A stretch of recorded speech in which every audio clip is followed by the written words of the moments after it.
Watu yangu, tumekuwa tunalalamika hata saa hii kwamba siasa ya Kenya hii inakuwa dominated president Mkale Mkikuyu, Mkikuyu Mkale, na opposition mkubwa Mjaluo. Simple mathematics. Ukienda Kenyatta Hospital kwa consultants 10, 5 ni Kikuyu, 3 Jaluo, kabila zingine tunagawana 2. Ukienda treasury ile inakawa pesa, out of 14 departments 7 zinasimamiwa na Wakikuyu, 5 zinasimamiwa na Jaluo. Why would they not dominate the economy? Na ni kwa nini? Kwa sababu wakati tulipata uhuru waliweka pesa wapi? Na wakagundua elimu. Si hata ungependa engineer atokeka hapa kwa kijiji.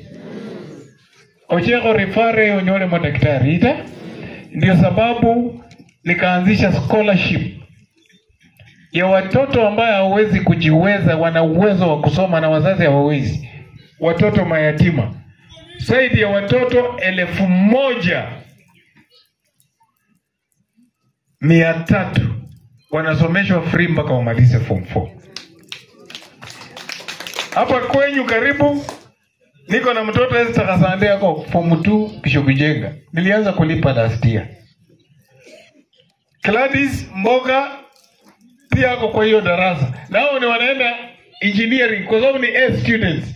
Ukienda hata matokeo yao huko wanapata A-, au wanaenda. Niko na watoto wawili Manyonyi hapa. Watoto tumepeleka tunalipia hapa St. Paul's Lugari. Form 3 Bishop Njenga, Tigoi na wengine wako National School. Ningependa mama ile kidogo uko nayo, mwalimu akikuuliza changia tafadhali. Umekuwa ukiitwa mjane, baba umekuwa ukiitwa maskini, wakati mtoto wako anakuwa engineer unaitwa baba ya nani? Mama wanasema tunaenda kwa mama ya daktari. Jina mjane inafanya nini? Heshima iliyopotea inarejeshwa na mtoto aliyesoma akafaulu kwa maisha akakuja kubadilisha maisha yako.